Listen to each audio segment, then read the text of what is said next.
No, yeah. Yeah. Let's sing of his faithfulness. Great is thy faithfulness, O God my Father. There is no shadow of turning with thee. Thou changest not, thy compassions they fail not. As thou hast been, thou forever will be. Great is thy faithfulness, great is thy faithfulness. Morning by morning, new mercies I see. All I have needed, thy hand hath provided. Great is thy faithfulness, Lord, unto me. Oh, yeah. Great is thy faithfulness, O God my Father. There is no shadow of turning with thee. Thou changest not, thy compassions they fail not. As thou hast been, thou forever will be. Great is thy faithfulness, great is thy faithfulness. Morning by morning, new mercies I see. All I have needed, thy hand hath provided. Great is thy faithfulness, Lord, unto me. Great is thy faithfulness, great is thy faithfulness.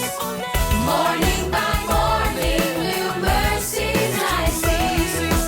All I have needed, thy hand hath provided. Great is thy faithfulness, Lord, unto me. Great is thy faithfulness, Lord, unto me. You are Lord.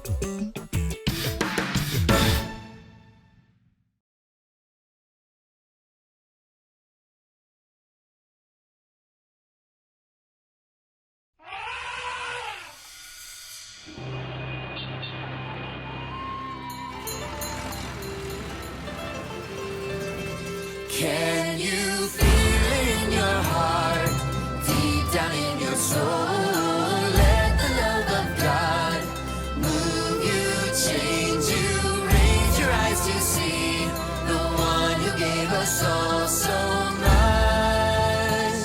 Forever God, forever love. Praise the living God. He is here and he is real. Worship him together, worship him forever. Look at what he's done, he gave it all for us. Can you feel it in your heart, deep down in your soul? Let the love of God move you, change you, raise your eyes to see the one who gave us all so much. Forever God, forever love. You will live forever, loving us forever. You will live forever. God, you are great. You will live forever, loving us forever. You will live forever. God, you are great. You will live forever, loving us forever. You will live forever. God, you are great. God, you are You will live forever, You will loving us forever.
If you tried to describe what God is like, it could be difficult or daunting. But when the people who wrote the Bible pondered the mystery of God, they consistently described God's character in this way: compassionate and gracious, slow to anger, overflowing with loyal love and faithfulness. We're going to look at this last characteristic of God. It's the Hebrew word emet, which can be translated as faithfulness or even truth. It's related to another word you've probably heard before, amen, which is an untranslated Hebrew expression meaning that's truth. So emet can mean truth, and it can refer to correct ideas or concepts. This is because emet has to do with stability and reliability, like when Moses holds up his hands for hours to defeat Israel's enemies, the Amalekites. His friends put a rock under him and support his hands so that his hands will remain emet, or steady. When emet is used of people, it describes reliable and stable character, or trustworthiness. Like when Moses appoints leaders in Israel, they're to be people of emet, people who are trustworthy, who won't take bribes or distort justice. So to say that God is full of emet doesn't just mean that God tells the truth or stands for truth. It means that God is faithful and trustworthy. This is why Moses calls God a rock, saying that he's faithful, just, and upright. He's saying that he can trust God to be consistent to his character. And the Hebrew word for trust is actually the verb form of the word emet. It's he'emin. It can be translated as to believe or to have faith, but most basically it means to consider someone trustworthy or to trust. The first person we meet in the Bible who considers God to be trustworthy is Abraham. God makes a promise that Abraham and his wife Sarah will have a huge family and that through them, all nations will experience God's blessing. But Abraham and Sarah are really, really old, and they've never been able to have any children. And yet, in the face of these challenges, Abraham he'emins God. He considers God trustworthy to open a way forward. And God does show emet to Abraham and Sarah. In just 4 generations, their descendants form a whole nation called Israel. And God invites Israel into a trusting and faithful relationship. And when God leads them out of slavery in Egypt, Israel he'emins in God. They trust and rely on him. But when they come to the land God promised to Abraham, and they find out it's filled with giant cities protected by giants, their trust in God's emet fails. But eventually, we meet an Israelite who does trust God in the face of giants. It's David. He yells at the giant, "You come with a sword and a spear, but I come with the name of the God of Israel." David consistently relies on God. In fact, it said that David walked in emet before God. So David considers God to be faithful and responds with faithfulness. This is why God promises to raise up a faithful descendant of David, whose kingdom will endure forever, or in Hebrew, have emet. This faithful king will become the source of trust and stability for others forever. But when the kingdom later collapses, the Israelites find themselves without a home and without a king. And they cry out, "Oh God, where is your loyal love that you swore to David in your emet?" They're accusing God of abandoning his promises to Abraham and to David. Is God trustworthy?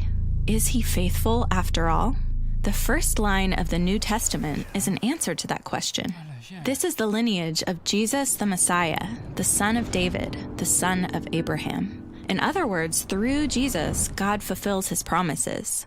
Or as Paul says, Jesus came on behalf of God's faithfulness. He is the faithful king whose kingdom will endure forever and who invites all nations to trust God. Now, trusting anyone is risky. It's hard to know if anyone is really full of emet. But the biblical story portrays a God who's been faithful all along and whose promises were fulfilled in the story of Jesus. And so as we look out at the obstacles facing us and our world, we're invited to take that same risk and join Abraham, David, and the people of God in trusting that God is overflowing with faithfulness.